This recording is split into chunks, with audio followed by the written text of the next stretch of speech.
Hi, this is Bill Vick. I'm excited to talk to Andrea Vahl. And Andrea has been kind of one of my heroines because she's identified and broken the code to me on using Facebook.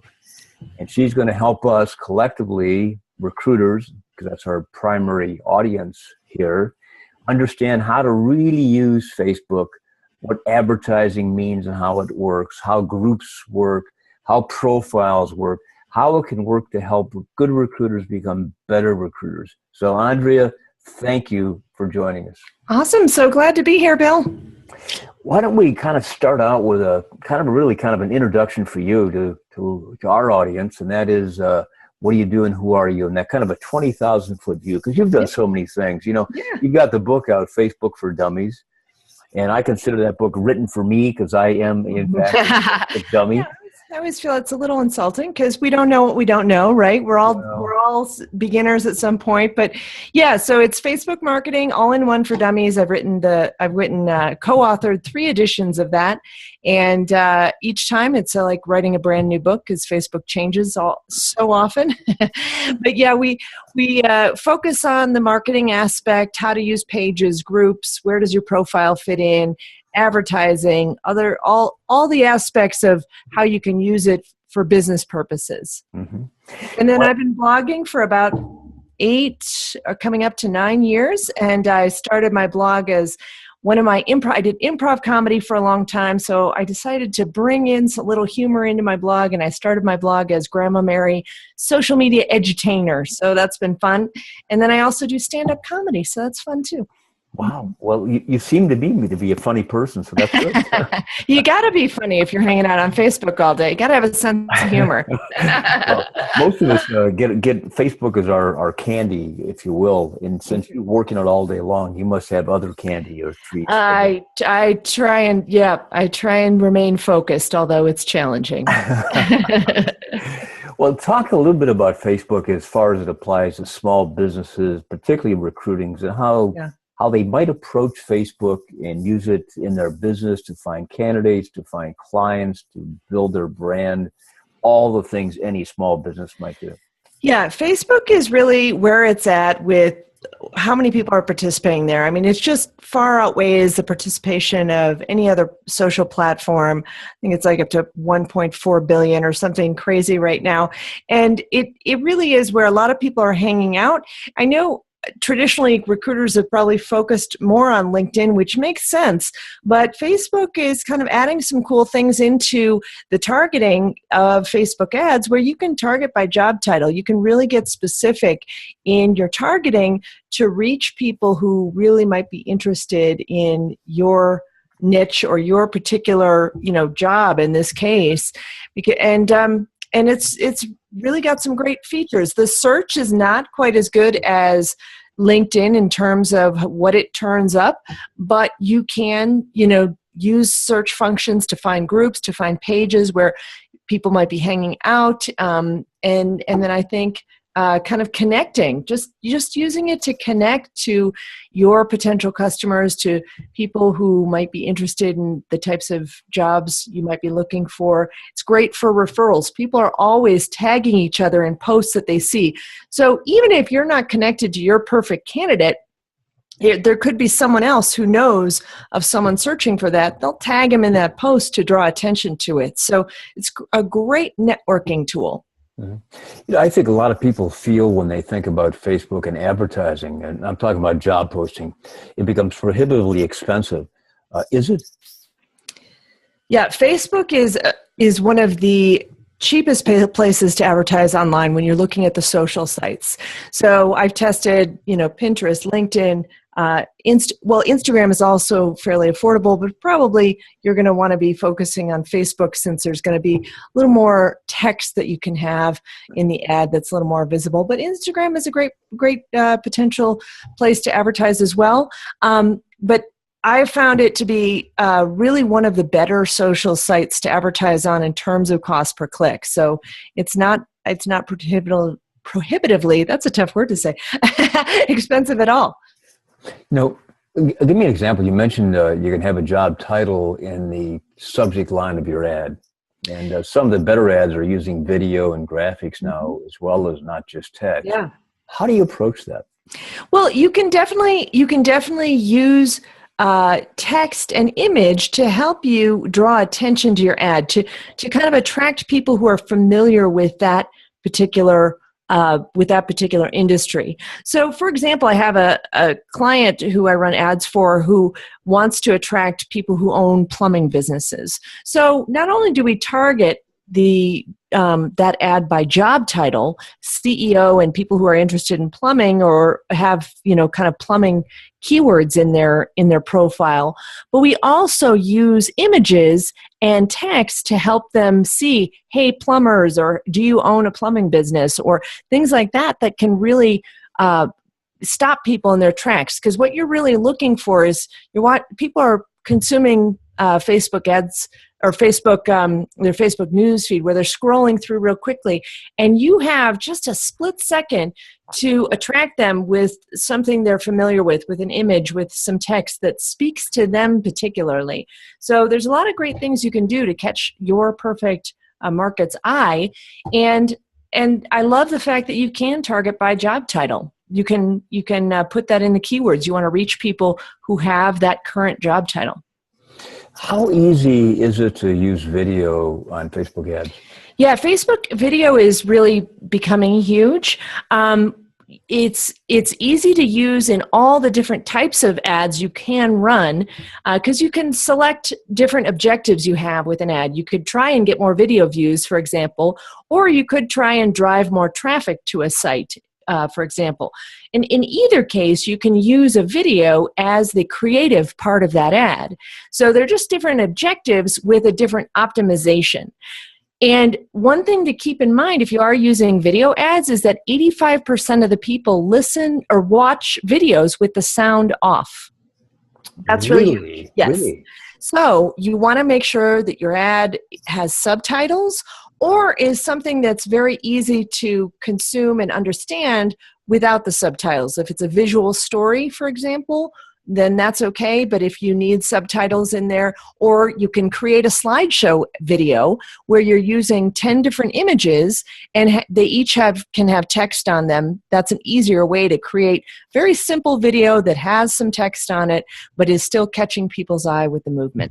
So I could take my PowerPoint presentation as an example, have it textually based. I could create a video with that and use that as the substance of my ad on Facebook. Yes, yeah. And you do want to be careful. Facebook has not long ago kind of lifted the 20% ban on text, where they had a restriction on you couldn't have more than 20% of text in an image or a video, for that matter. But they lifted the ban, but it's still actually in effect. They're actually kind of more manually policing that and saying, oh, your ad has a little too much text, we're not going to run it. So I'm like, just either have the ban or don't, right? I just don't make us try and guess. So you do have to be careful of not making it just some giant billboard filled with text that people have to read, but make it interesting, visually interesting, but then easily consumable. Are there any tools you're available for Facebook that would enhance my ability to search for particular people or categories or job titles? Yeah, there's no great, usually the search bar at the top is really the main way you search on Facebook.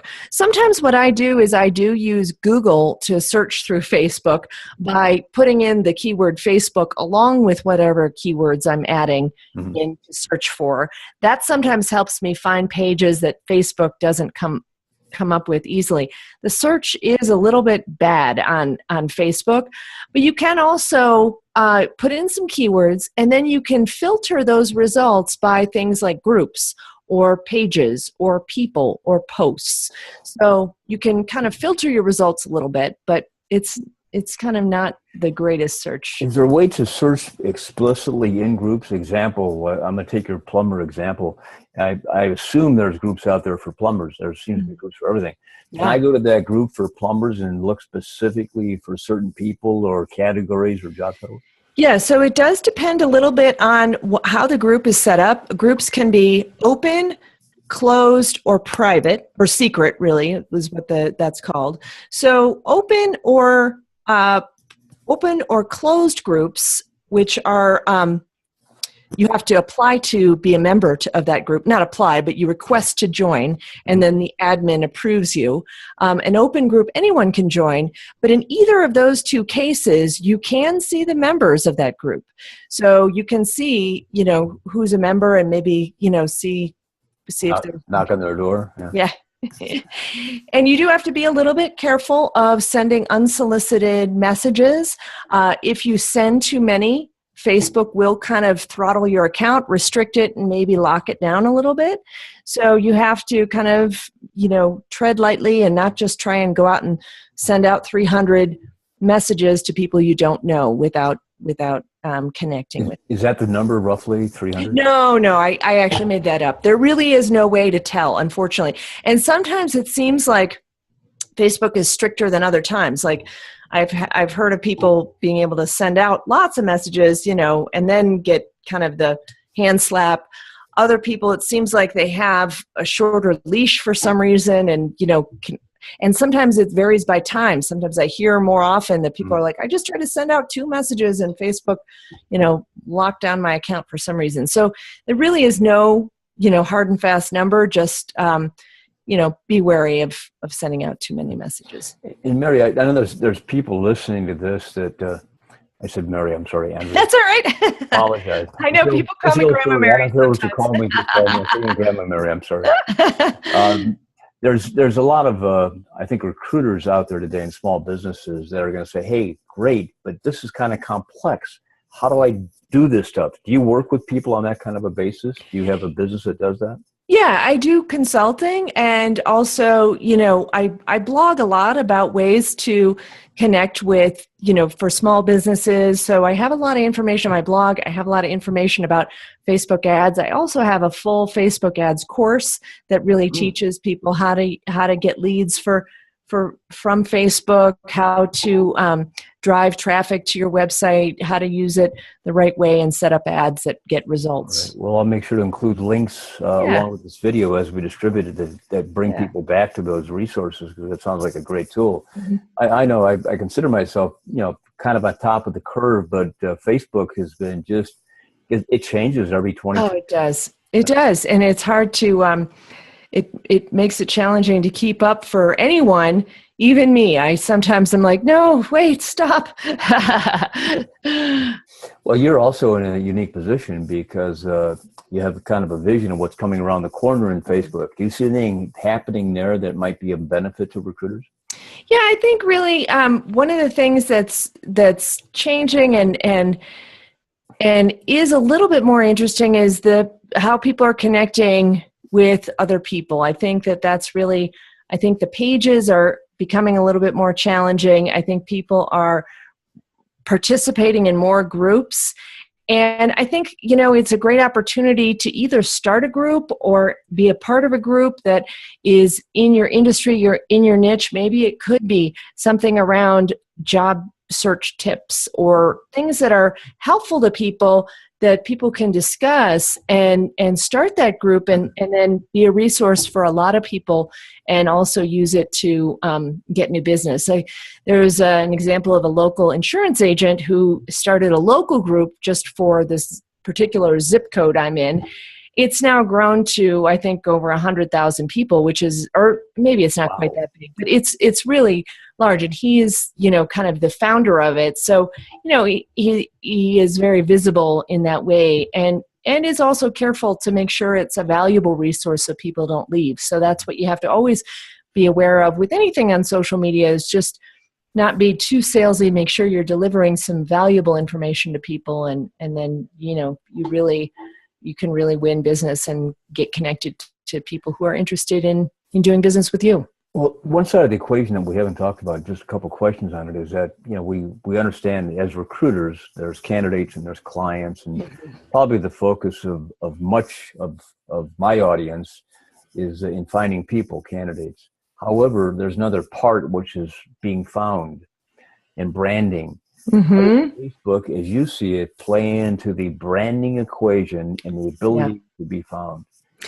Yeah, I think Facebook still, people ask me, well, should I get rid of my business page? Should I do away with it? And I don't think so at this moment. The page is what allows you to do the advertising.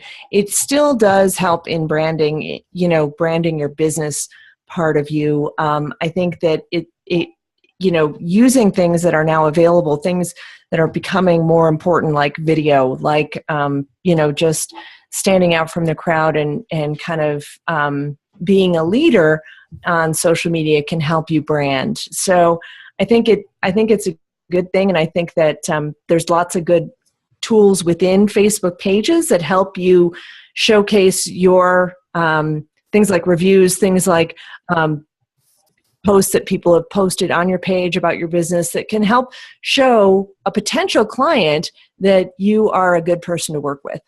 Is there kind of a gray area where you become either too, I'm going to call it Facebooky, or too business? Is there some kind of middle ground? So you mean if you're using your personal profile to be too, or to maybe a little too transparent? Yeah. Maybe, yeah. I would say you do have to make sure that you are sensitive to, what you're posting. Like, I think that you don't want to get involved in, of course, I really shy away from politics posting, especially right now, and I think also you don't want to get too cutesy. I think things that work are still some of these posts about quotes and things that are inspirational. I do sprinkle in a little cat humor, a little, a few little fun things too, because people are on Facebook to have a little fun, and that is truly a lot of times things that get the most interaction for me. But I think I'm always keeping in mind that I am a business and representing my business. I don't share super personal things. I might share something that helps people relate to me as a person, but not bring up a lot of drama. I think the last quote from you that I remember that just strikes me for some reason, I kind of chuckled at it, was, make a decision. Just think of all the flattened squirrels that didn't. Yeah, exactly.